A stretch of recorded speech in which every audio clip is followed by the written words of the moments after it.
it all began when I thought, as director of the European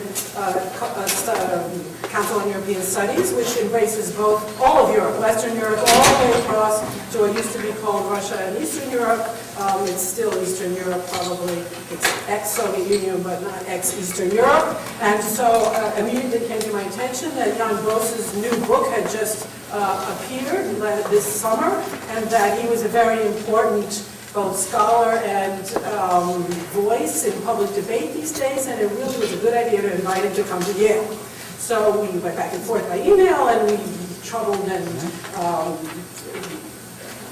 brought our heads together. We found a date, we found a time, everything was set up, we arranged, we agreed, we have a wonderful administrator, everything was in the system, it was all sort of semi-online, emails were flying, and we know that we can't tell people about something too far in advance, so just as it's approaching the time, we start to advertise. Lo and behold, we get an email from another part of Yale University, the Institute for the Study of Anti-Semitism, people would say this more precisely, saying on this very same day, at this very same time, we have invited Professor Antony Polonsky to speak on the subject of Jan Gross. This demonstrates on the one hand the essential chaos of Yale, and on the other hand, the essential reality of intelligent design. Someone up there organized two events at the same time on the same subject. And we, being more intelligent than the intelligent designer, decided, well, we will bring them together and have them talk to each other. And not surprisingly, given it was the same subject, they actually know each other and have talked with each other before in public, probably also in private. So that is the reason that there are two sponsors for this event, and the sponsor, the other half of the sponsors will introduce his half of the event, so to speak, so that we will all learn about this other part of Yale, which actually I know very little about myself. The format will be that the subject of today's discussion is provoked by the works of Jan Gross, Professor Gross, and I'll introduce him in a minute. And the format will be that the discussant, Professor Polonsky, will initiate the event by speaking for 15 or 20 minutes. And then Professor Gross will then speak for another 15 minutes, and then they will be able to exchange ideas or reply to each other, or have some kind of exchange, dialogue, for however much it makes sense to have it. And then we will also open the floor to discussion and questions and remarks from the floor, keeping in mind that it's a dialogue, it's a discussion. So we want questions posed and back and forth. And at the center of attention for this afternoon's event is, in fact, I'm sure Professor Gross would be really upset if I said the center of attention left him, but I will say that the center of attention is his work. And Jan Gross is currently the Norman B. Tomlinson class of 1916 and 1948 Professor of War and Society at Princeton University. Before then, he has taught also at other institutions. Before then, he was at NYU, New York University. He's also taught at Emory, at Yale, and various other universities in Europe. Jan Gross came to the United States from Poland, from Warsaw, in 1969, at a moment of political turmoil in Poland. And having lived in Poland, he thought that the best place to end up on the other side of the ocean was Yale. And he got then his PhD in sociology at Yale in 1975. His dissertation was then later published as a book, Polish Society Under German Occupation. It appeared in 1979 and was followed almost 10 years later by Revolution from Abroad. Now, these books in 1988, for a historian, I'm a historian of Russia, are really important books, not only for the information they bring to bear, but for the way they are written. This is a sociologist writing about history. He has a conceptual framework, and they are parallel books. There are books about the two different occupations of Poland under the Stalin-Hitler Pact, and it's an analysis of how these powers impinge and penetrate on the society that they are occupying. So they are a pair, they're twins, and they are remarkable intellectual achievement, in my opinion, and a model for historians. I don't want to speak for sociologists. Anyway, they're very stimulating, and they are not argumentative, they are thought-provoking. How However, the piece of writing and scholarship that by Professor Gross that has been the most provoking and thought-provoking and politically provoking is his book called Neighbors, which appeared in 2001. And here he examines, instead of a broad conceptual problem, a microcosm, a case study, in this case the horrible event during World War II in which the Jews of a certain town, Jedwabne, were murdered collectively by their own Polish neighbors. And although this had been known locally, it was not alone, it was not really publicized in Poland. And the publication of this book in English and in Polish, and the debate that it aroused, really started a whole public discussion in Poland. And it is not every historian, least of all every academic historian, who can say that he or she has intervened in a public debate in a really productive and important and historical way. So Jedwabne, and I'm sure this will come up in the discussion, is itself a historical event. However, the book that provoked me or inspired me to invite him on this occasion is his second book on in a similar format. And this book appeared only this summer. It is called Fear. And in this book, Professor Gross examines another atrocity, this time after the war. This time, the first atrocity occurred under the aegis of the Germans occupying. Here we have, after the war, the Germans are defeated. Jews are either returned to Poland or returned to their places of origin, and there is a, as we say in Russian history, a pogrom, in which, this is the famous Kielce pogrom, an event which is not unknown, but here light is shown upon it in great detail and in dimension, and there's an argument that emerges from this book. It has not yet been published in Polish. I don't know whether it has yet entered into Polish, also civic discourse. So young Gross is both, what we would all like to be sort of, as part of our fantasy lives as historians, scholars, and serious engagement with the sources and problems of history, and also, to some extent, have an effect on how people think about the past and the present. And the theme that is engaged, of course, in all in this recent work is the relationship between Jews and Poles under the pressure of the war and in the post-war period.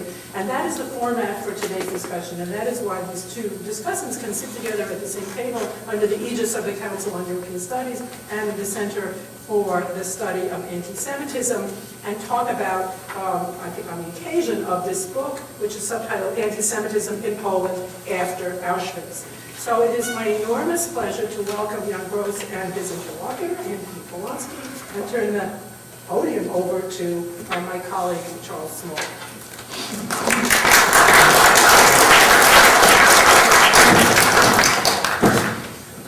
So thank you. So just a brief few words about the Yale Initiative for the Interdisciplinary Study of Anti-Semitism for those who don't know about it. We were just launched in September.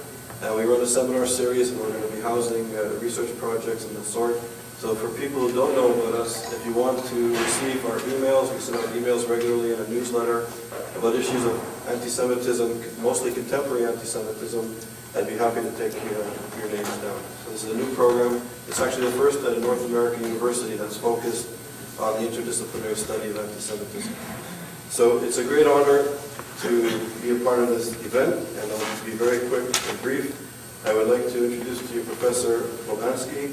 He is the Albert Abramson Professor of Holocaust Studies at Brandeis University. He also has an appointment at the Holocaust Museum of the United States. Professor Polonsky is an expert on the subject of Polish history and Polish Jewish history in particular.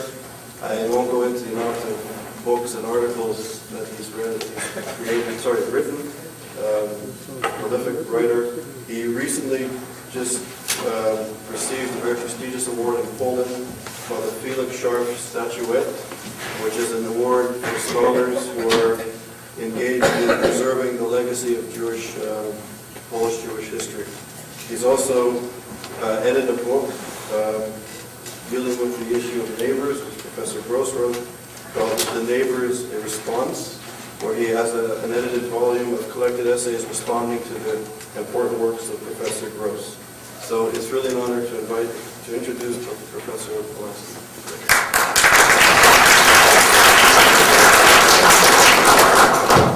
Well, the center of today's discussion is obviously Jan Gross, and I feel a little embarrassed speaking first, but when I heard that we were both speaking on the same day, I felt that there was no way we could handle the thing like this except by doing it together. What we are looking at today is the question of Polish-Jewish relations and Polish-Jewish attempts at Polish-Jewish understanding. That this phrase Polish-Jewish in a way highlights what the problem is, because after all Jews were citizens of Poland. And the problem was that in some sense the Jews were not considered as Poles. The two groups were separate. So what we should really be talking about is Poles of Jewish origin and Poles of Christian and agnostic origin. And maybe some groups fall in between, and of course there are also groups which can be seen as neither of these groups. Jan is an example of this. Jan has a very distinguished background. His grandfather was representative in the Austrian Reichsrat of the so-called Club of Progressive Jews, elected mostly by non-Jews in Krakow. His maternal grandfather was a very well-known criminal lawyer who defended Jews, but who was not himself Jewish. So he is a person who illustrates or combines these problems. So what I'd like to do in the very short period at my disposal, because I really would like to put you on the floor as well, is to look firstly at the way in which debates between Poles and Jews, terms which I'm not wholly comfortable, have developed. Then to look at the way in which these debates were transformed, firstly by the emergence of Jan's book Neighbours, and now by his new book Fear, which of course hasn't yet come out in Polish, so the debates are really at an early stage. And then finally to say something about the question of reception. That is to say, historians write essentially by the historians, but there is also a wider audience for which we all hope to reach. And I want to ask, how far has this debate reached a wider audience, particularly above all in Poland itself, but also outside Poland? Now, the central question in Polish Jewish, what divides Poles and Jews today is essentially the past, or different views of the past. There are some other issues, for instance, the issue of property restitution, private property restitution, but this is a less important issue, and although I'm not a particular sympathizer with the present Polish government, it does seem to be making some sort of an effort to deal with this issue, and this is, in my view, increasingly a marginal issue. So what really divides Poles and Jews is different views over the past, and particularly different views over the Second World War. The basic facts of what happened in Poland during the Second World War are clear. Poland was occupied by very brutal regimes, both from the East and the West, and the impact on Jewish life in Poland was disastrous. Of the 3.5 million Polish Jews on the eve of the Second World War, barely 350,000 survived the war. The rate of survival was lower than anywhere else except in the Baltic states. Now it's clear that the primary responsibility for the deaths of Jews in Poland during the war was caused by the Nazis, by the Nazi occupation, and by the brutal policy carried out by the Nazis, the implementation of the final solution. The reason that death camps were established in Poland was this was where the bulk of Jews were to be found. The reason why the major death camp was established in Auschwitz, in which most of the Jews who died were not only Polish Jews, but Hungarian and other Jews, was because this was a railway junction at the heart of the Nazi New Europe. Nevertheless, although it's clear that the Nazis were overwhelmingly responsible for what happened to the Jews, this is not still a sense of Jewish grievance and a sense of on the side of the Jews that the Poles did not behave during the Second World War in a manner that was expected. Just to give one quotation here, Emanuel Ringelblum, the diarist who was organizer of the underground archive in the Warsaw Ghetto, and wrote a book on the Aryan side called Polish-Jewish Relations during the Second World War. He wrote that the Polish government, people and the government of the Republic of Poland were incapable of deflecting the Nazi steamroller from its anti-Jewish course. But the question is permissible whether the attitude of the Polish people befitted the enormity of the calamities that befell the country's citizens. Was it inevitable that the Jews needed to hear laughter from wild mobs resounding from the other side of the ghetto walls? Did they really have to prevail such blank indifference in the face of the greatest tragedy of all time? I could repeat such statements. These are essentially accusations sensed of grievance, which is very easily understood given the terrible situation in which the Jews found themselves. Polish responses to these accusations have taken two forms. On the one hand, there have been attempts to justify Polish behavior and apologies for the behavior of Poles during the period. The best example of apologetics, I think, is an article written some years ago, in 1987, by a veteran member of the opposition, Vladislav Shilanovitsky, in which essentially he argued that the situation of the Poles was such that they couldn't do significantly more in order to aid the Jews. The obvious example of the attempt to apologize for Polish behavior is the well-known essay written by Jan Polonsky in the same year, 1987, The Poor Poles Look at the Ghetto, in which he argued that if only we had behaved more humanely in the past, had been wiser, more generous, then genocide would perhaps have been less imaginable, would probably have been considerably more difficult to carry out, and almost certainly would have met with much greater resistance than it did. To put it differently, it would not have met with the indifference and moral turpitude of the society in whose full view it took place. Now, in the 90s, the debates on Polish behavior really took place within the framework set by Polonsky and Shilanovitsky. People, on the one hand, argued that conditions were such that the Poles could have done very little more to aid the Jews. On the other, people talked about the indifference towards Jewish suffering and the fact that in the period before 1939, Polish society had not created the conditions in which Jews could be part of Polish society, part of the Polish universe of obligation. And there were a series of debates during this period examining this. The debate, for instance, in Gazeta Wyborcza in 1994, when the young historian Michał Cichy discussed anti-Semitic activities on the part of insurgents during the Warsaw Uprising. It's an interesting comment on the present climate in Poland that Cichy has just written an apology to the insurgents, while repeating the same statements about what took place. Why he did this is an interesting question which we might discuss.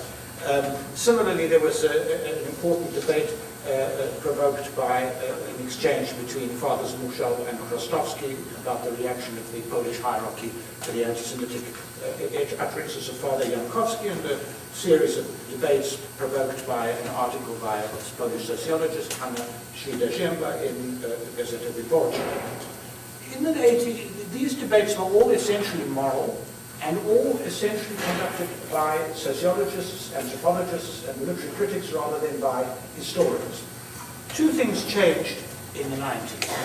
First was the emergence of a group of Polish Jewish writers, writing in Polish, most of them either living in Poland or who had left Poland in '68, who described their own experiences during the Second World War, living on the Aryan side. The most obvious example, I'm glad that Marcy Shaw is in the audience, is Michał Głowiński's Black Seasons. Marcy translated it as The Black Seasons, in my view the only defect in a very brilliant translation.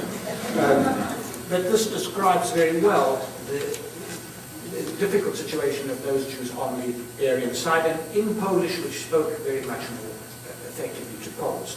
There was also a much greater historical investigation of these topics. There was a vast mass of material which looked at the Polish-Jewish relationship, and it essentially came to the view, as Maria Janion, a Polish sociologist, wrote in Tygodnik Powszechny, that by 1939, the majority of Polish society and the Polish political parties had come to the position that the, in quotation marks, solution of the Jewish problem was the voluntary or compulsory removal of most Jews from Poland.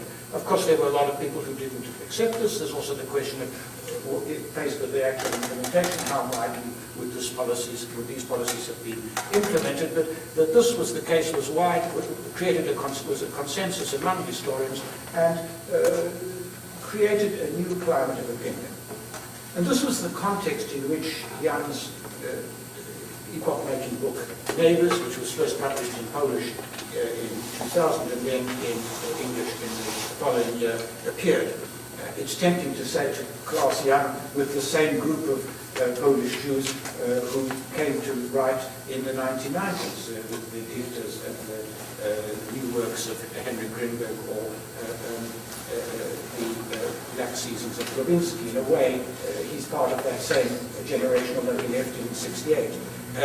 Now, the book, which is a short book, describes in brutal how the local population in this town of Jedwabne murdered the overwhelming majority of their Jewish neighbors. Almost the entire Jewish population, plus Jewish refugees from other localities, were driven out of their homes and murdered at the marketplace. Many were beaten to death with poles, brooms, and axes. Some were murdered at the Jewish cemetery. The vast majority were, about 700, burnt in a local bar.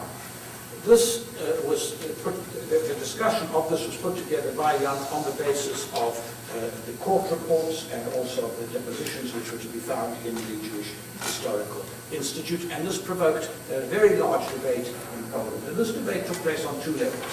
I want to talk first about the historical debate and then about the reception, because the historical debate, in my view, in many ways, is the more promising debate and the more important debate. The problem of the issues involved in the debates really revolve around, can be summed up under three headings. Firstly, there are disagreements about what actually happened in the environment. Secondly, there are differing contexts over the context of the massacre. And finally, there are arguments about its larger significance. And again, I have to summarize very quickly. I'm very eager to get Jan's response. The point, the arguments about what happened in Jedwabne revolve around a number of questions. How many Jews were murdered? How many Poles took part? How much German incitement was there? And there was a very important collection, a two-volume collection published by the Institute of National Memory, which deals with a lot of these questions and which I think pretty conclusively gives us most of the answers. If we start with how many Jews were murdered, I think Jan can argue on this point that the figure of 1,600 is probably too high. Of course, from a moral point of view, it is of no significance whether it's 900 or 600, 1,600, but one wants to get this correct. There were several other such incidents in Vishna and in Rajivo, but the figure of 900 is perhaps more reliable, although we'll never know for sure. How many Poles took part? The Institute for National Memory showed that a very large proportion of the adult male population took part, and that those who did not were subsequently treated very badly by the population. Indeed, the two families which attempted to help Jews, the Jesuits in particular, were forced to leave the town. In fact, the last of the Jesuits, I assisted with his asylum application to the United States, which I'm happy to say was successful. Well, he got a green card. I mean, it's hard to seek asylum from him because but he was given a green card, and he couldn't remain as a farmer there because of the local pressure. His father was one of the people who sheltered the shul. Now, let me move on to the larger issues. The larger issues are partly the question of how far was the massacre the result of the larger atmosphere, and secondly, how far was it the result of the Soviet occupation and the alleged Jewish collaboration with the Soviets. At the same time, there's also the context of the question. I mean, I won't say anything about these. I think that Jan argues it's the first rather than the second, and I think that by and large that is correct, although since he wrote a book on the Soviet occupation of Eastern Poland, one could argue that the second had been dealt with elsewhere, and certainly was important, and the Soviets certainly widened and were eager to widen the division between the Poles and Jews. On the question of the implications or of the wider significance of the massacre, the fact is that what we're talking about here is firstly, the question of collective guilt. Now, Jan was accused by some of those who criticized his work of standing for or arguing for collective guilt. In fact, The passage at the end of the book where he says that the neighbors were, that the society was responsible was an attack on the two monuments in the town which falsified the history. One monument which referred to the murder of the Jews and saying that they were murdered by the Germans, and another which referred to the members of Yadvabne community who were killed, 180 odd, at the hands of the security forces, which was signed Society. Jan said to me in a discussion that we should have put society in inverted commas, which I think is true. The other two questions are questions which have come up in the discussion since, which are how widespread was anti-Semitism in Poland during the Second World War, and to what extent was the regime that was established in Poland after 1945 a regime controlled by Jewish communists, and how far was it really a regime controlled by people who were compromised by their behavior during the Second World War. Jan has argued it's rather the second rather than the first. Let me now say something about the response to what happened. Certainly the debate on Yadvabne has been the most serious, profound and protracted on any issue of Polish-Jewish relations since the end of the Second World War. And the initial responses of the President, Alexander Kwaśniewski, the then Prime Minister, Jerzy Buzek, and the then Foreign Minister, Władysław Bartoszewski, were entirely appropriate given the seriousness of the problems involved. The actions of the government in removing the monument which attributed the massacre to the Germans and proposing to replace it with a more appropriate one accompanied by a suitable ceremony were also impressive. The responses of the political leaders differ somewhat in tone, from Bartoszewski's explanation to an American audience of the steps that were going to be taken to investigate the massacre, to Kwaśniewski's moving attempt to come to terms with the difficult truth. At the commemoration service, which was held in Yadvabne on the 60th anniversary of the massacre, Kwaśniewski observed, "We express our pain and shame, we give expression to our determination in seeking to learn the truth, our courage in overcoming an evil past, our unbending will for understanding and harmony. Because of this crime, we should beg the shadows of the dead and their families for forgiveness. Therefore, today, as a citizen and as a president of the Polish Republic, I apologize. I apologize in the name of those Poles whose conscience is moved by that crime." An interesting and serious qualification, but these were entirely appropriate. So too, with some qualifications, was the response of the Church, although the initial response of the Primate was somewhat more complicated.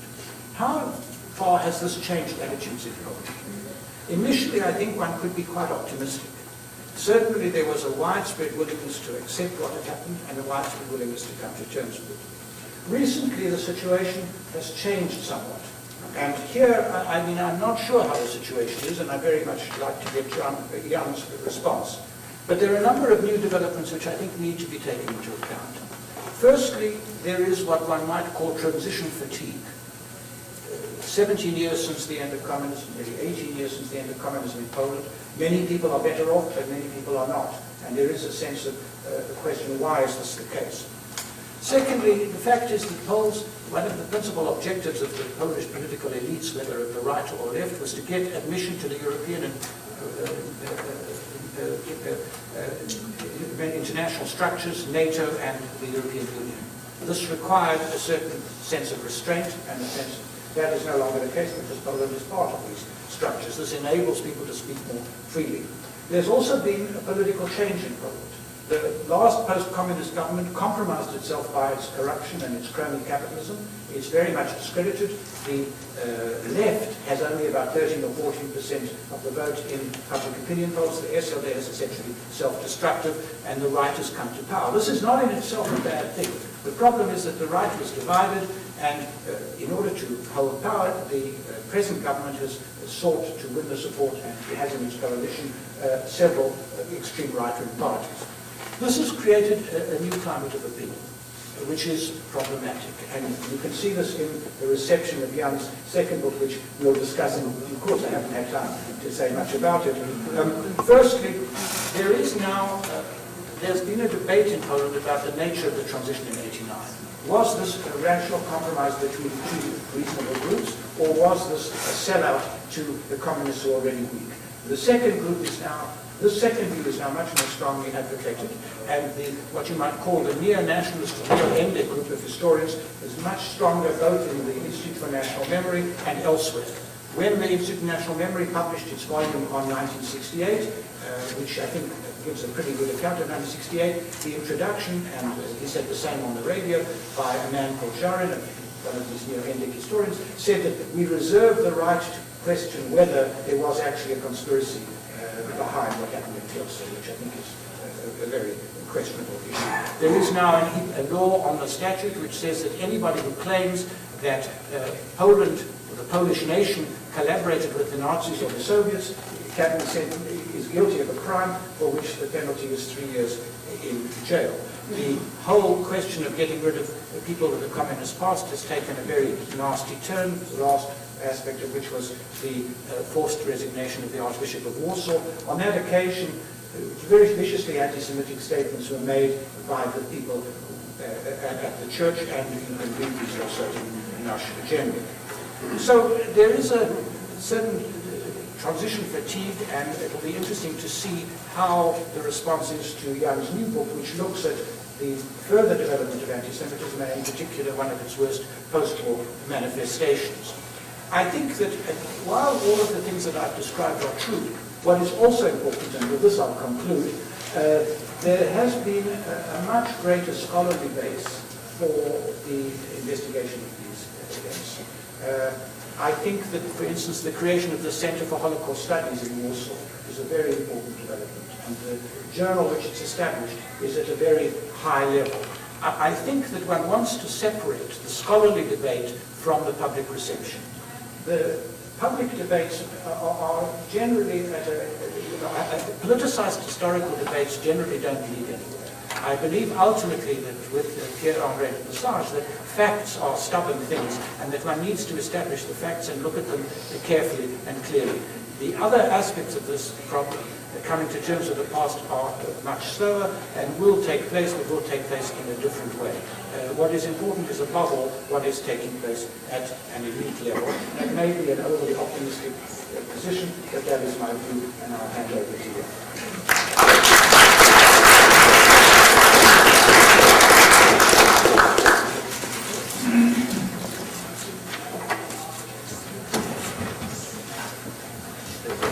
Thank you very much. Thank you very much for everything, for Laura's wonderful introduction and for the invitation to appear here, and for Antony's very thoughtful series of comments. Of course, almost every item, so to speak, on the long list of his observations would serve us as an introduction to a conversation by itself. So there is a whole bouquet of issues here, and I'll maybe respond to a few, and then we'll see what happens. And probably we will run out of time.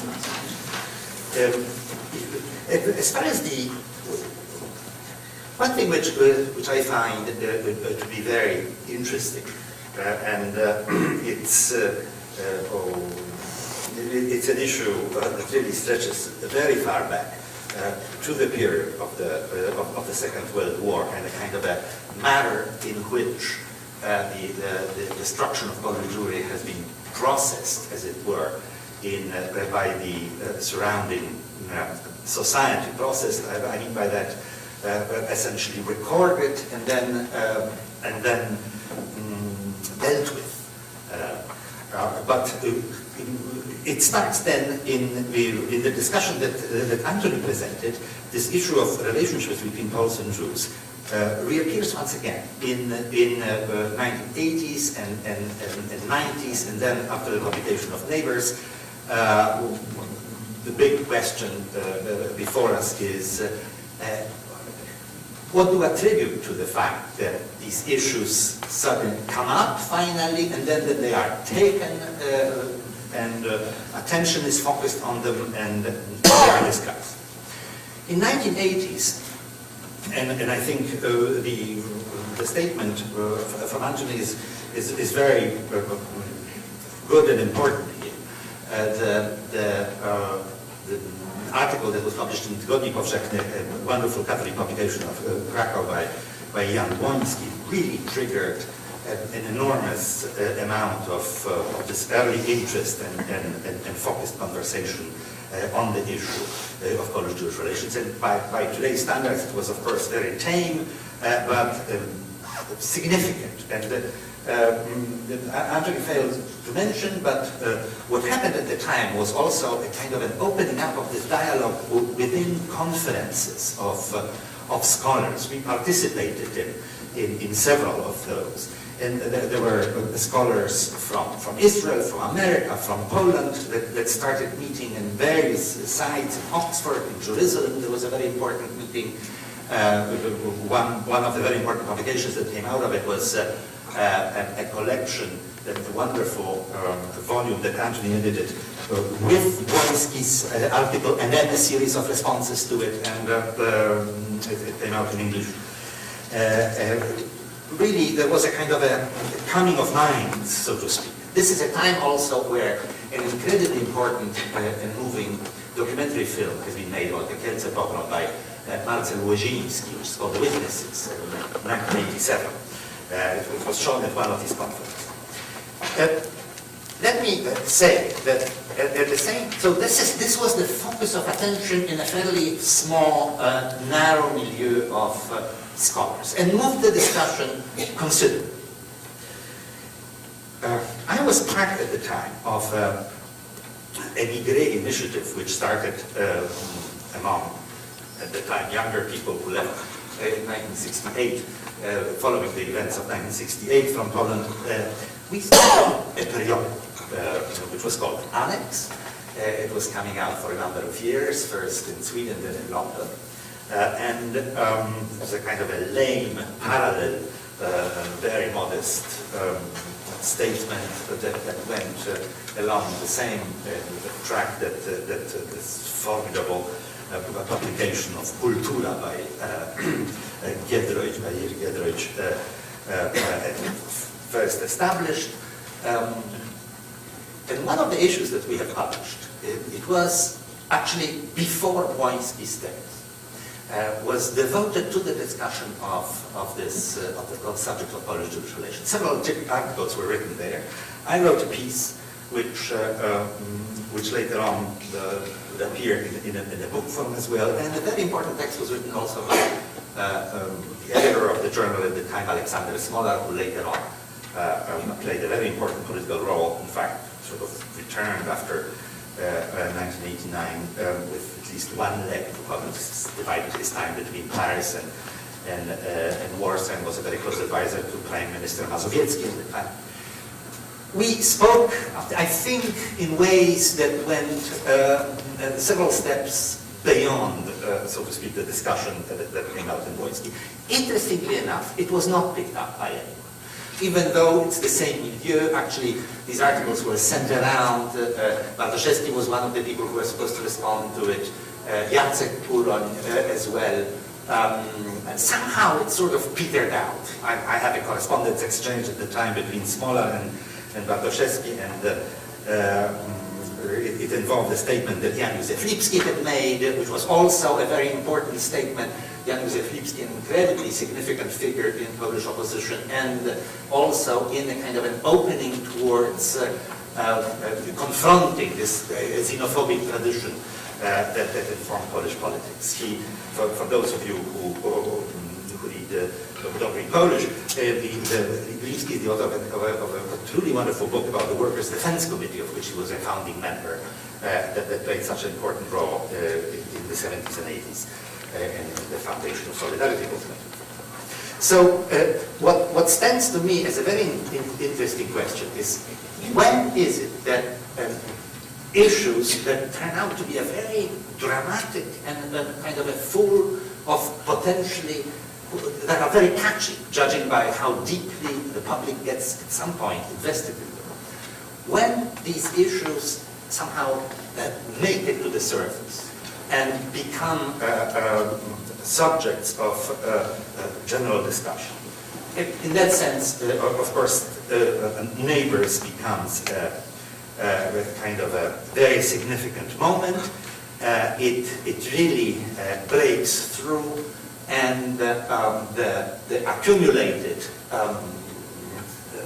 sort of positions, issues, arguments, a variety of things that has been brewing in people's minds somehow spill out, and people feel very moved to articulate them and to address them.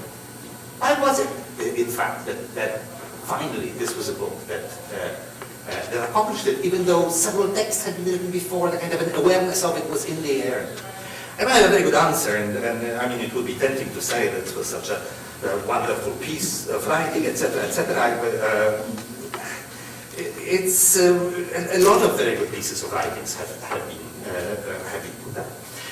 Somebody pointed out to me an aspect of it, which I think maybe to a large extent an answer to this. And this friend of mine said, you know, this is this CC phenomenon. When you send an email to someone to do something, and then you write a CC to somebody who is in the eyes of the person to whom you addressed it of some significance and importance, you immediately get answer. And just a lot of things happen that otherwise would not. In this case, she said, it was the fact of publication of this book in English. And in fact, when I think about it,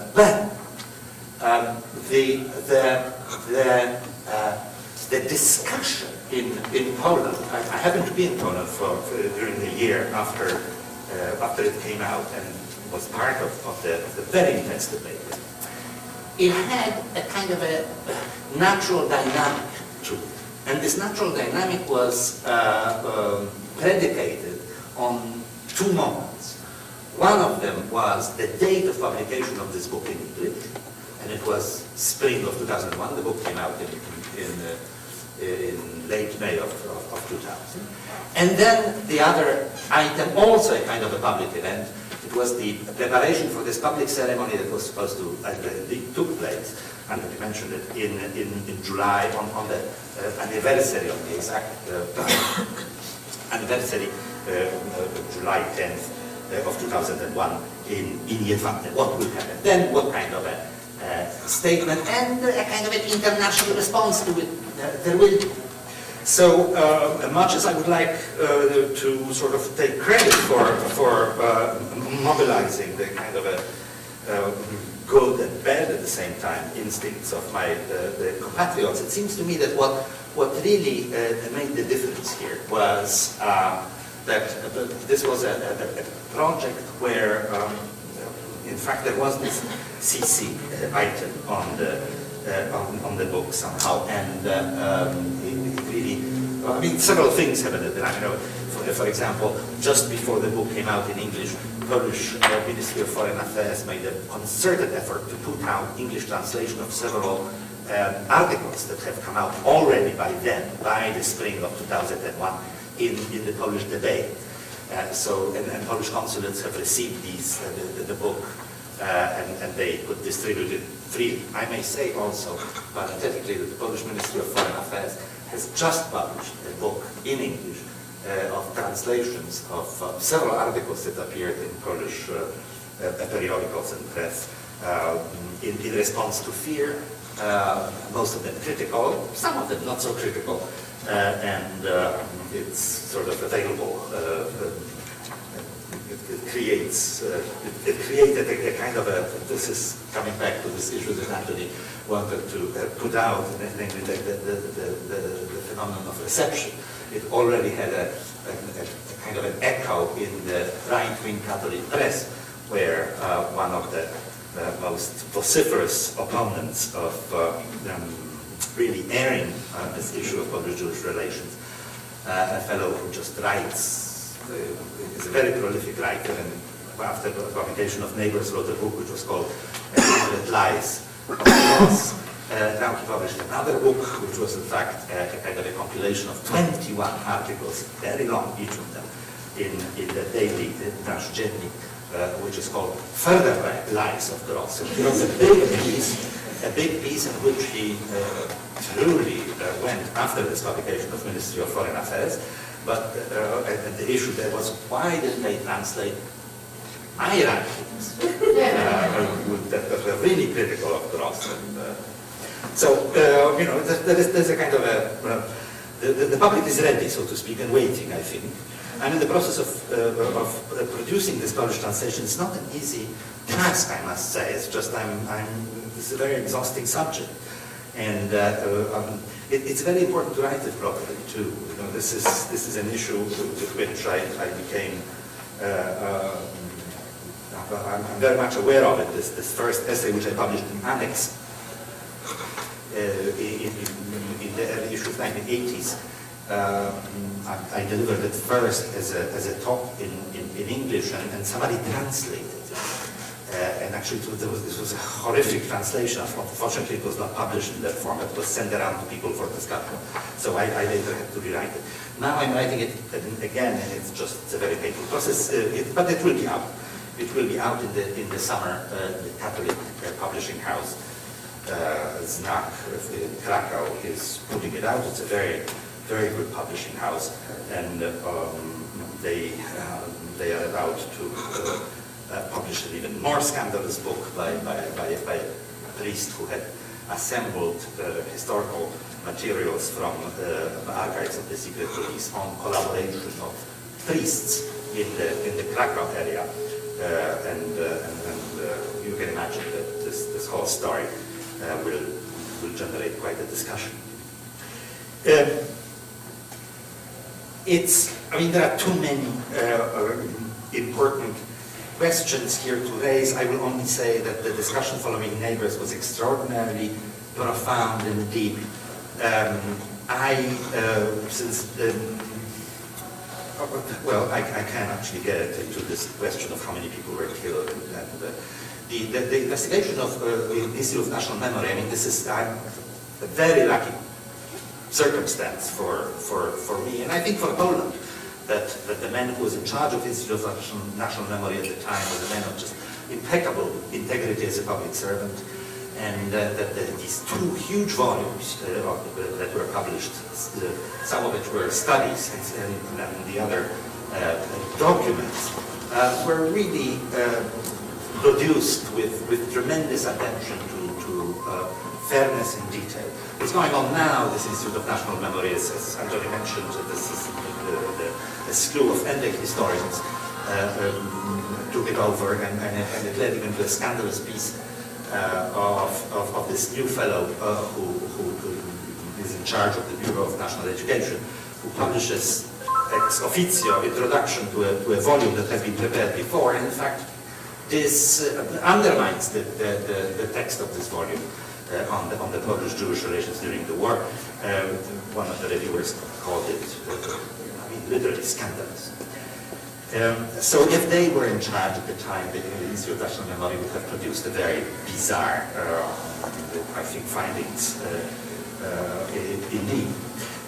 How many people have been killed? This is the investigation that has been carried out by a sort of investigatory branch.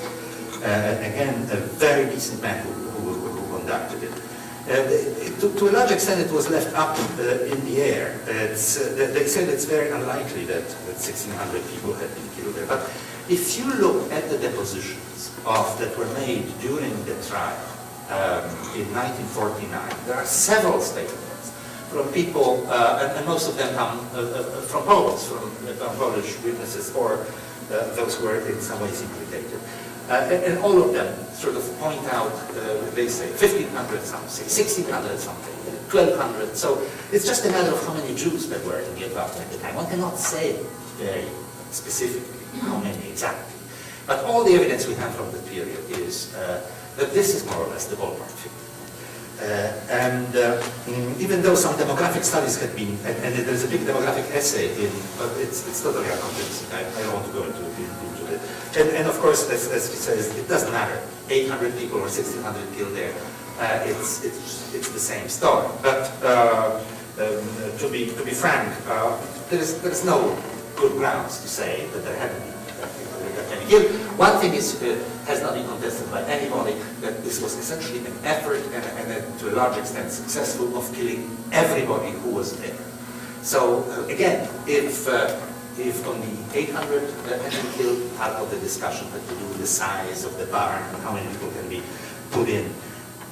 if not that many people have been burned in the barn, then a lot of people have been killed in just individual episodes in which local peasants chased the local Jews and simply killed them with kind of handheld implements, so to speak.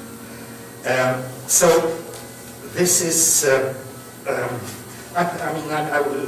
was very lucky, it seems to me, that the book could have had such a scrutiny, and indeed it was just unbelievably detailed and stand up to it. The next one will be much more complicated, of course. It's an interpretive piece, and I expect to get a lot of flack, so to speak.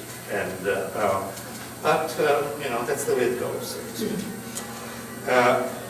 Let me finally say one word also about the kind of Antony mentioned that in this early discussion that took place of this issue in the 1980s, it was not historians who took part. It was mostly ethicists, literary scholars, sociologists, anthropologists. I must say that as far as discussion of neighbors is concerned, the most interesting voices also came from outside of the profession. I don't know what to attribute it to. There were some very good and there are some wonderful historians who do great work now in the field and who lay out lots of new facts, especially that center that he mentioned on the study of the Holocaust with a new yearly publication, Zagłada Żydów, the destruction, the Holocaust of the Jews. There are some stunning pieces. In the first issue there was fantastic work. And I would say there is a half a dozen of young historians who have absolutely no qualms addressing any subject in a totally open-minded way in this domain. So in that sense, there is a lot to be expected. But big historians who are public intellectuals in Poland, and history is a very important field in that way, who speak quite often on television, have not spoken very prolifically or very intelligently on this, I must say, and in a way which I find to be very regrettable. The kind of the public forum has been given to this new crop of sort of nationalistically tinted scholars, while in a previous generation of historians, there is just several of brilliant intellectuals of a completely different kind of a political persuasion. They did not step up to the plate, and with few exceptions and kind of occasional statements, but it was very difficult. So I'm hoping that it's literary historians, anthropologists, and young historians, and literary critics like Łowicki and others, or Maria Jana, for example, who will pick up the story and carry it further.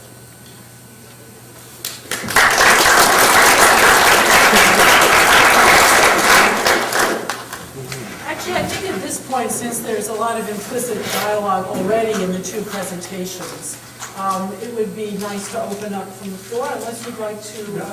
I just make one point. It's a technical point. But be aware of audibility.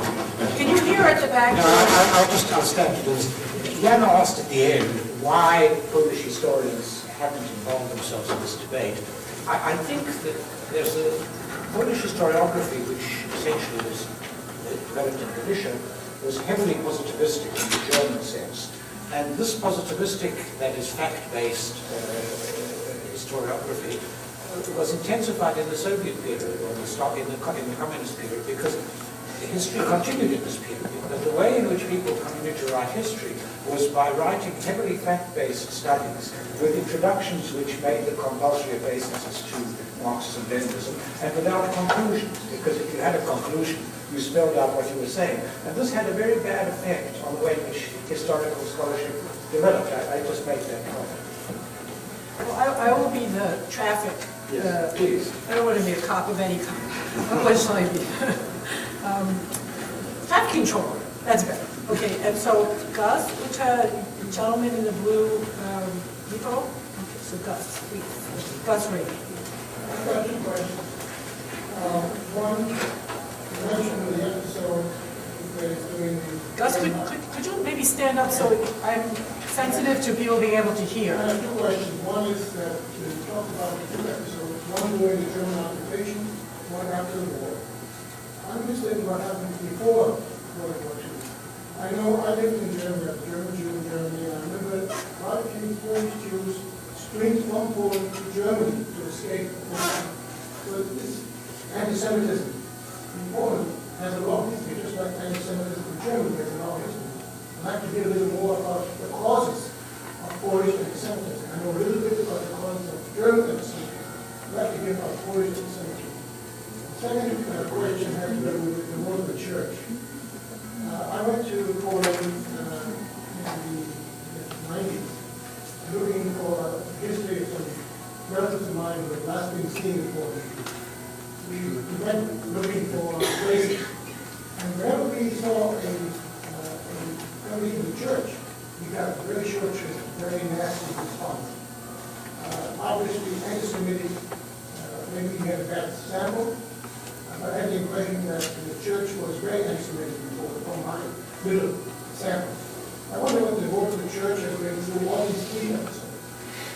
So the questions for the back of the room. The first one is a question about, from the point of view of someone who grew up in Germany, what were the pre-war origins of Polish anti-Semitism? And the second question, what has been the role of the Catholic Church in Poland in relation to anti-Semitism? Jan will talk about the Catholic Church. I'll say a few words about anti-Semitism. The problem with the way in which Polish-Jewish relations developed in the interwar period was that as a result of the failure to transform the Jews in the 19th century within the Polish-speaking areas into citizens or subjects of the Polish nation, in other words, Poles of the Jewish faith, by the end of the 19th century, Jews themselves in these areas defined themselves nationally as Jews and were seen by the surrounding population as a separate national group. There were some exceptions, people who were Polonized. Jan's family is one example, but the percentage of Polonized Jews who thought of themselves as Poles was perhaps 10% higher in Galicia than elsewhere in Poland. What this meant was that in the interwar period, what Jews were looking for in Poland was both individual rights, the rights guaranteed as citizens, but also group rights, the rights to have their own educational system, the right to use their own language in the courts and elsewhere. And as we know, it's much more difficult to guarantee group rights than individual rights. If you periodize the interwar period, between 1918 and 21, when there was the struggle to establish the borders of Poland, there were conflicts because Jews wanted either to be neutral in these conflicts, for instance, in the town of Lvov, they wanted to be neutral in the Polish-Ukrainian conflict, or in the town of Vilna or Vilnius, they took the Lithuanian side. They were also identified by some Poles as linked with the Bolsheviks. Between 21 and 26, you had a parliamentary system. It started with a rather difficult situation for the Jews, but from about 24, 25, in particular, the Prime Minister, Władysław Grabski, reached an agreement in Polish, the Ugoda, with the Jewish club, by which the Jews recognized the borders of Poland, the 1921 borders, and in return, a set of concessions were made. There's some argument about how this agreement was implemented, but I take it more positively than some of the other writers on this. And this policy was continued under Pilsudski. Pilsudski came to power in a coup in May 1926. He could be defined as an anti-Semite. His political opponents, the Indetsia, were the anti-Semites. He was attacked. He was married twice. His second wife was not a Jew or a Jewish woman. But they had to be married in the Protestant church because there was no divorce. So she was always referred to as Żydówka and his daughters as Żydówki, which he resented very much. But he also took the view that Poland was a Poland of all the groups which were in it, including the Ukrainians. We have Tim Snyder in the audience who wrote about Józefski, who's part of this attempt to reach out to the Ukrainians. This situation changed around 1935. After 1935, after the death of Pilsudski, the situation of Jews in Poland deteriorated seriously, and there were three reasons for this. One was the successful conquest of power by the Nazis in Germany, and the fact that they were able, without much opposition from the outside world, to take action against one of the best integrated and most prosperous Jewish communities in Europe. This was a terrible example to everybody else. And moreover, the Nazis also financed anti-Semitic activity in Poland, both among Volksdeutsche, but also among some Polish groups. Secondly, there was a struggle for power among the successors of Pilsudski. Some wanted to return to a parliamentary system. The President Waszczewski was one of these. Others wished to win over the support of the younger nationalists by creating something in Poland similar to the fascist or semi-fascist regimes which were emerging all over Europe. And part of this was the adoption of an anti-Semitic policy. When this political movement was established by Colonel Kotz, the so-called Camp of National Unity in Polish Ozon, it said that no Jews could be members, and anti-Semitic agitation was now increasingly used by the government. One of the figures linked with the government was Boleslav Piasecki, who played a rather negative role as a Catholic collaborator with the communists after 1944. Thirdly, the Great Depression in Poland lasted at least until 1936, because the Polish government pursued a policy of keeping the zloty stable. It would be one of its main achievements. This, of course, keeping a high currency is a way of preserving unemployment. And so there was very high unemployment. The depression was extremely severe in Poland, 25% fall in the GDP between 29 and 33. And the easy solution to this problem was to say, well, the unemployment is caused by all these Jews, so Jews should leave. So from after 35, anti-Semitic agitation spread very widely. And it spread particularly widely in the Yevadne and areas like this. This was a strongly nationalist area, and there is a very good piece in the Yevadne volume on the rise of anti-Semitism after 1935. The question of how people fleeing to Germany, that's a little earlier. In fact, what happened, in 1938, the Kristallnacht was provoked, as you know, by the fact that there were 30,000 Jews in Germany with Polish passports. And the German government kept saying, we're going to expel them. And the Polish government was nervous about this, so it took away from these Jews their Polish passports, the right to return to Poland. The Germans then expelled them, and that's what precipitated Herschel Grünschmann's attack on von Rath. But this, of course, was not a friendly act on either side. Very quickly on the role of the church in these episodes. In the case of Yevadne, deceased by now a friend of mine, a priest, a remarkable person from Krakow, Stanisław Musiał,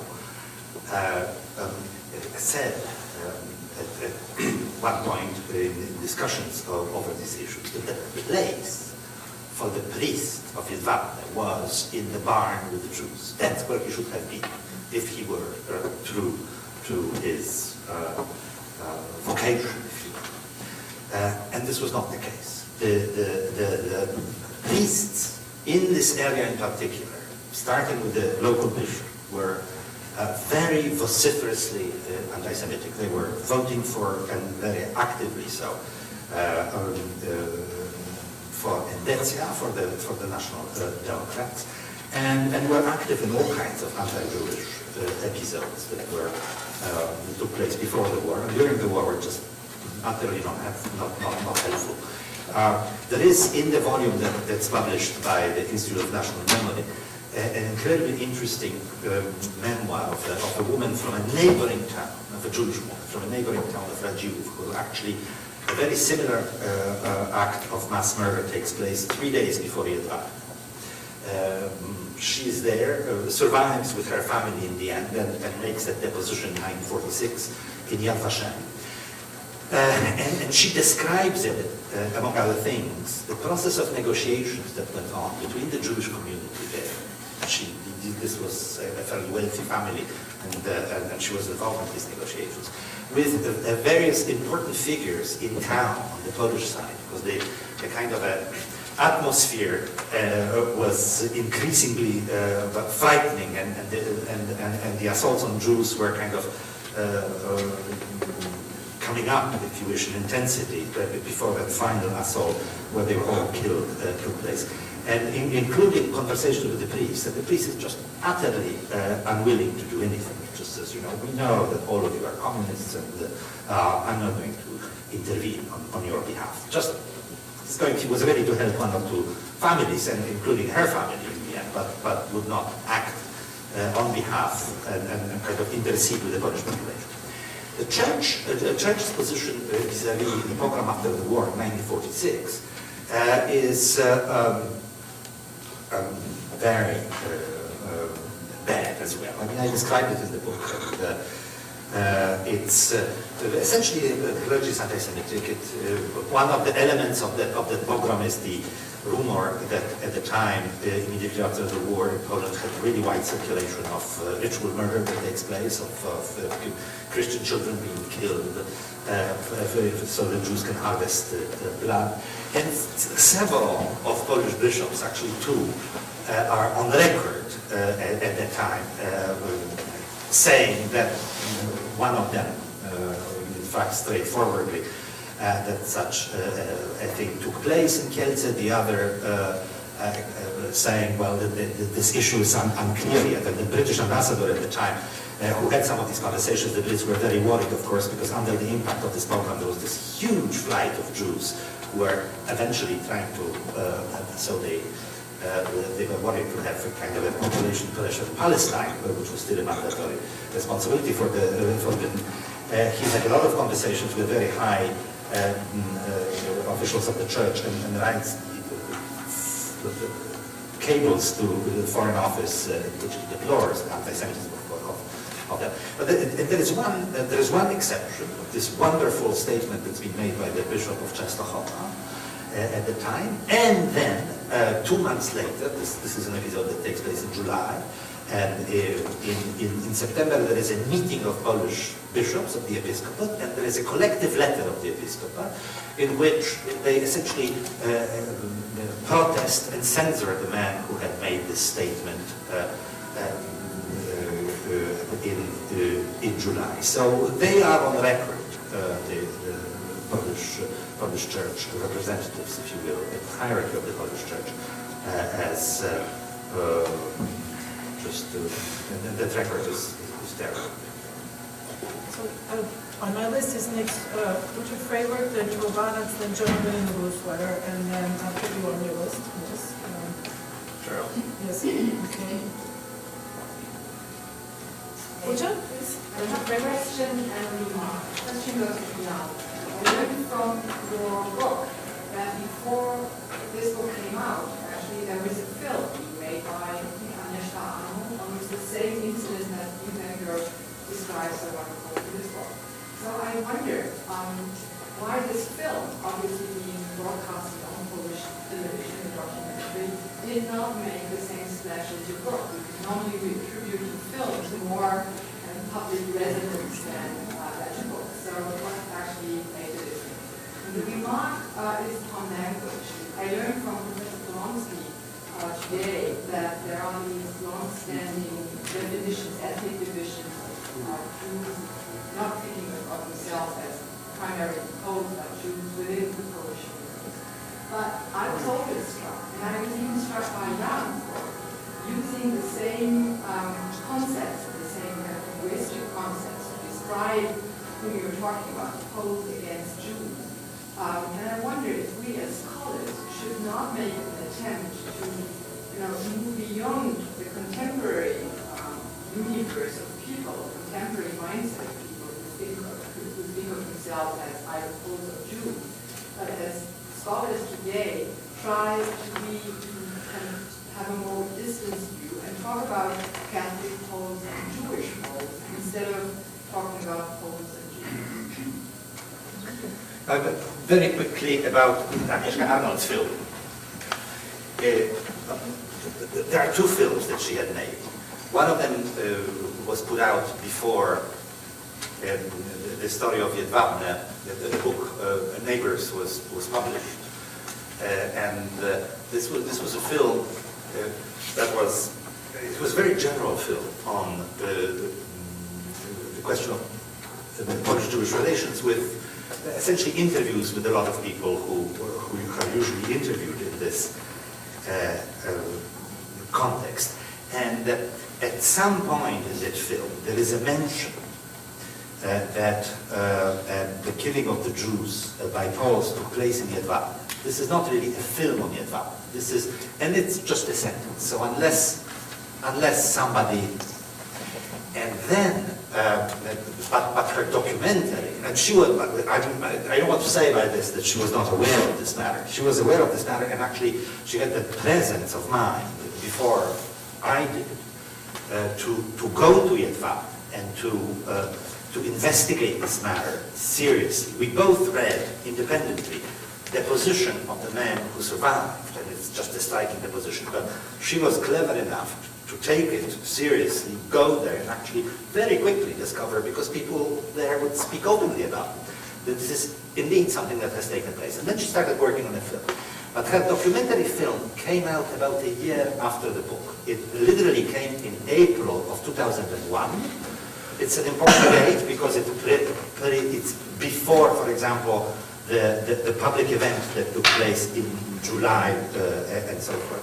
But on television, it was shown in April.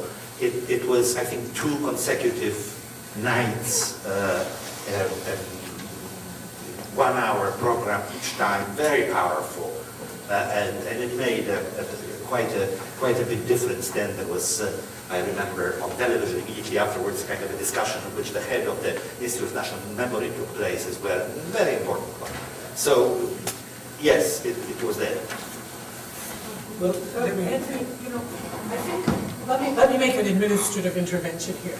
If we could, there are lots of people who want to ask questions, so. I just want to talk about Poles and Jews, which you raised. Oh, okay. Which is But if we could just be brief to have as many as possible. Okay. Jan said that one of the heroes of this episode was Leon Keres, and Leon Keres was awarded the St. George Prize. St. George apparently no longer exists, but he's still seen as a symbol of the person who fights evil. And when Father Boniecki, the editor of Tygodnik Powszechny, awarded him the prize, he said that as director of the Institute of National Memory, as director of the Institute of National Memory, you're often attacked because all you've done is investigate crimes which have been committed against Poles, not crimes which have been committed by Poles, not crimes which have been committed against Poles. And your great virtue is that you saw, which none of us really perceived, that the Jews at Yetvatne were Poles. Poles of a different faith and of a different ethnicity, but Polish citizens and Poles nonetheless. That's absolutely right, but the problem is that there are a lot of words that historians use which are defective. Pogrom and anti-Semitism are just 2. And Jews and Poles are also highly problematic. But to keep using paraphrases makes stuff unreadable, and you really can't avoid using these terms. But one needs to make the qualification at the outset, I think, which you've already made. Okay. Gentleman in the blue sweater, whose name I do not know. The presentations are fascinating. I know that the 2 of you don't do this, but in the lay public, simplistically, too often the history of Jews in Poland is portrayed in terms of the deaths of the Holocaust with footnotes in places like Bogdan and Kielce. The question that I have is, particularly since the publication of your book, since the discussion of Yetvatne, as you know, the life of the Jews in Poland before the war was incredibly rich, and I don't mean financially, but in terms of culture and religion and vitality. Has your book and the discussions that have followed, has that contributed to any discussion of the sense of a loss within Poland of that richness? That's part A of my question. Part B, I know that there is work afoot to create a museum in Warsaw for the history of Jewish life. Do you see that as playing any role or anything meaningful in this discussion?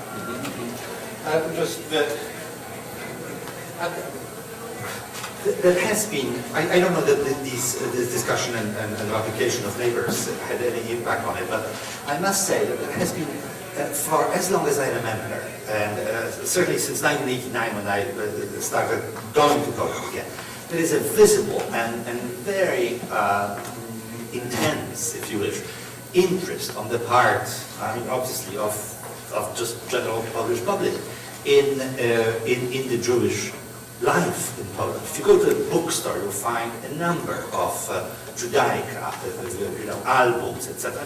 You probably have been there, so you know it. And then there is the other phenomenal, to my mind, an event that takes place every year in Krakow. It's unique. as far as I can tell, and this is the International Festival of Jewish Culture, about a 2-week, a 10-day event. Every musician from New York who has anything to do with klezmer, I mean klezmer in this new folk klezmer, if you wish, goes there and finds it just absolutely stimulating and invigorating. And it's an event in which the whole town in some way participates. That it's nationally televised at the end, you know. It's, in the last few years, the weather was good, but it used to be, several years ago, that in the last concert where everybody plays, all the bands and all the musicians, it's held in an open space in what was the Jewish section of town, Kashmir, kind of it's called street, but it's fine, it's a huge square. And it's packed with people. There used to be rain, year after year. It didn't make any difference. People just stayed there with umbrellas, danced, and these were not just phony imported Jews, so to speak. I mean, there were some of them real Jews, some of them phony Jews, and a lot of local people. It's just, it has a place now in life of this city, which is a very important city in Polish life. And I think that this museum is part of course, of the same spirit of renewed interest. Galin, please. Galin Panov. I have a question to you because Professor Polonsky said in his expose that there is now a new climate of genius rising in Poland. And he spoke a little bit about the European Union as a factor. And this is probably not confined to Poland alone. The British press has been covering over the last 12 months or so rising anti-Semitic sentiments in France and elsewhere. My question is, to what extent do you think this was conditioned or influenced by the debates within the European Union whether the EU constitution should or should not contain an explicit reference to Europe's religious inheritance and identity, and how Polish intellectuals and politicians reacted to that. Well, as you know, Chancellor Merkel's raising this thing again. I think that this is not a key issue here. If you talk about the rise of anti-Semitism in Europe, there are 3 factors at issue. One is that it's 50 years and more since the Holocaust, and there's some taboos have been broken.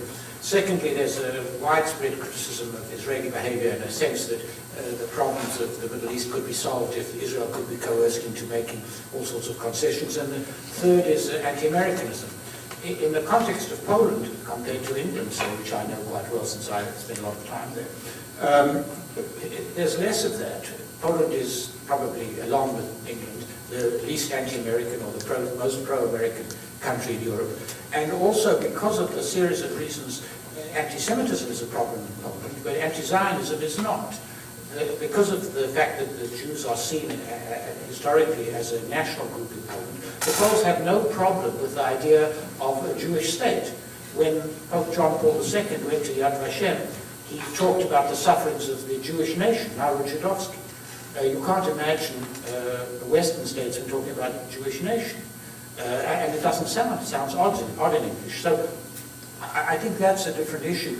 On the question of Polish attitudes to the EU, the European barometer polls, there's more people in Poland are still in favor of being in the EU than not. The European Constitution is something which would have been problematic for Poland. So the fact that the preamble wasn't in is actually not that important. The Poles are the strongest advocates of Turkish entry into the EU, and that's, I think, a significant factor. What I would say is that there is now, generally in Eastern Europe, a new generation which didn't live under communism. Now, those of us who lived through the communist experience, although we were strongly opposed to it, Jan and I share this background. I didn't live in Poland, but I was actively involved in the solidarity. Know that the other side, the side that we were against, had many good people in it, and that it was not all black and white. But there is now a sense that among younger people that all sorts of unnecessary compromises were made, and all those people who made them should be condemned. This is not only a Polish phenomenon. The 50th anniversary of the Hungarian uprising was very different from the 40th anniversary. And if you look at the Tibor Fischer article in the TLS about how people, which is a good indication of attitudes, how the opposition parties in Hungary see somebody like János Kadar, that Kadar is sort of worse than Rákosi now. This is part of what is going on, and this makes some of the self-critical attitudes which are necessary for the sort of debates which are provoked by the work that Jan has been doing more difficult to achieve. There is also the sense, was articulated by the previous Minister of Education before Giertych, that we need something in our past about which we can be proud. I mean, this is the same issue which came up in the Historiker Strike. I think these debates are up to a point cyclical. And there is a sense in Poland that we need to have something in our past which we can feel good about. And if everything is bad, if the Polish myth of Poland, the martyr and hero of the nations is all false, what is left? I think those are the issues here. Charles? Okay, so just to sort of follow up on this question, Professor Gross, you mentioned that some of the public intellectuals are becoming more nationalistic than before. So I was wondering, in Polish society, as in Eastern European countries, with the collapse of communism and the joining of the EU, it would seem to me that there's tremendous socioeconomic and political changes in Polish society. And with the influx, now that Poland joined the EU and the influx of foreign capital and the gentrification of urban areas, how does the old anti-Semitism, which seems structured into Polish society, how is the Jew being portrayed given all this sort of turmoil in Polish society? I mean, in the old days, there actually was a Jew portrayed, but today there isn't a Jew. So it's a literary fiction, so to speak, and actually it's a discussion and it's a debate about the past.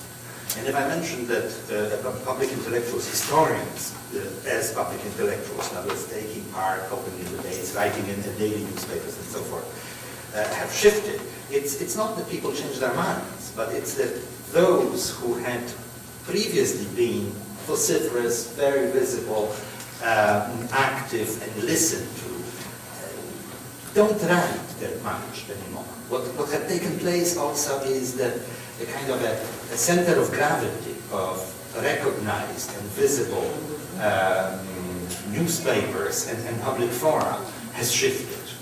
So that, for instance, really a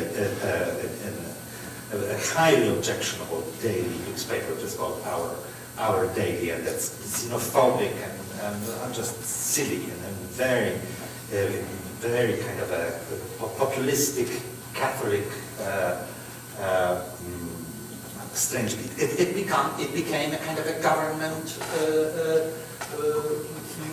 the preferred forum for government officials to give interviews. You know, it's and with the change of crew at the Institute of National Memory, and suddenly this complete obsession with the files of the secret police and historians, one after another, from the current politicized crew of the Institute of National Memory, kind of appearing on television and saying, well, yes, this document, I think it's authentic, and this is not authentic.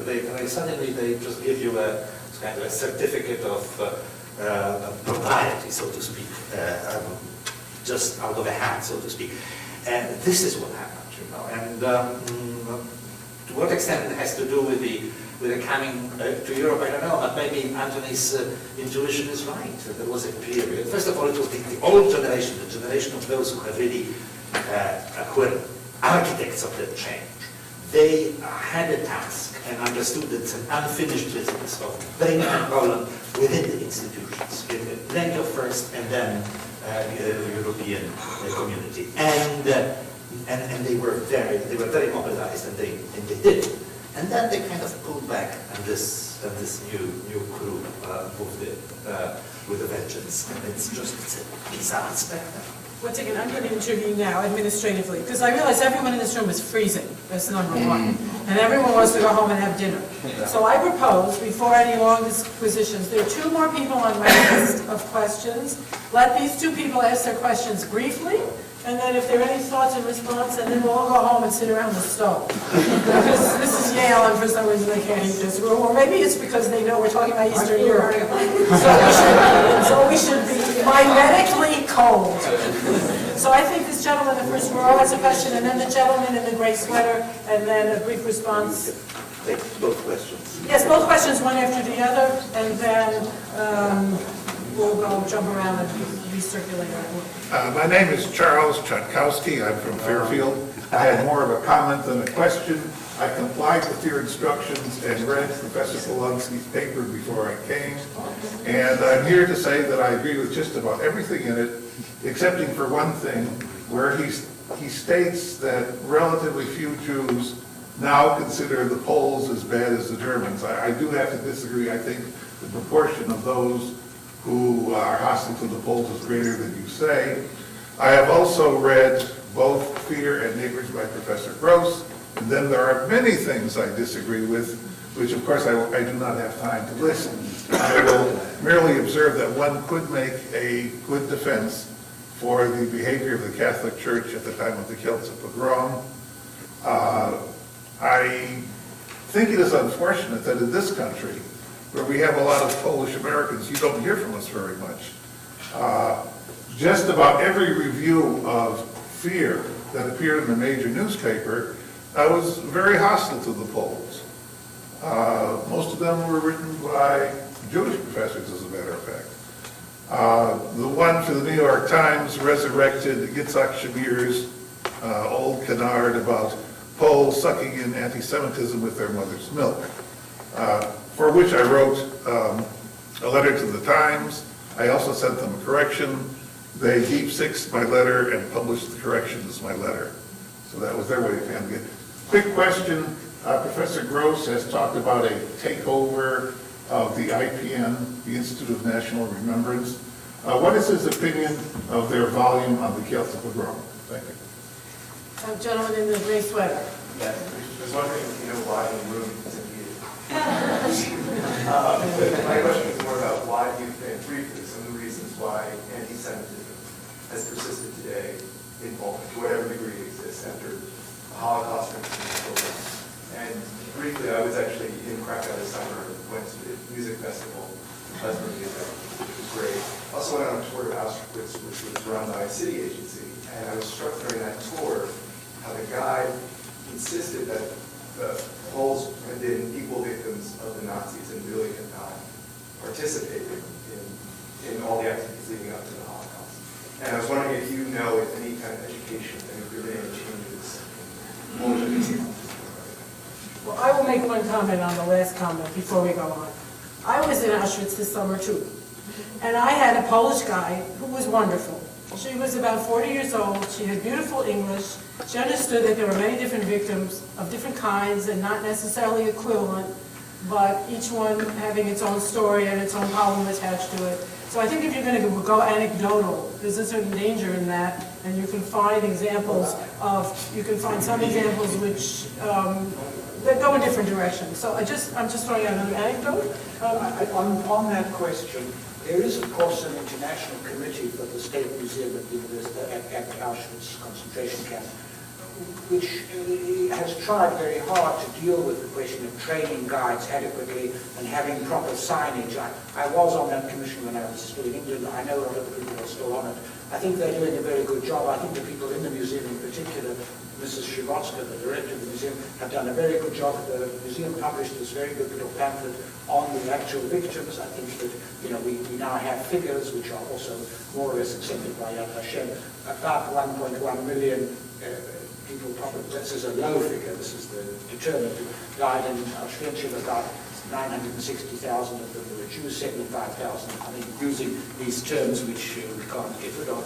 75,000 were Poles, another 15,000 were Sinti and Rom, 20,000 were, I mean, it was Soviet prisoners, another 15,000 were Western Europeans. This is well known, and you can buy this material in English in the bookshop at the museum in Auschwitz. Things are much better there than they were. Antony did mention one item on the sort of Auschwitz scene. One of his students is now in charge of one of the kind of the research centers that is permanently stationed there. So things are looking better and better. And as far as the volume that is published by IPN on Kielce, it's a good volume. The documents there are good, but the introductory essay by the current head of the Institute's Bureau of Education is scandalous. So I'd like to make one point about the reception of fear, which is relevant to Poland, and it's also sort of key to Jan. It is a pity that the wrong people were asked to review it. I think that the scholarly reviews in the American, in the Slavic review made much better. We're also going to have a symposium which Jan will contribute also in volume 22 of Poland.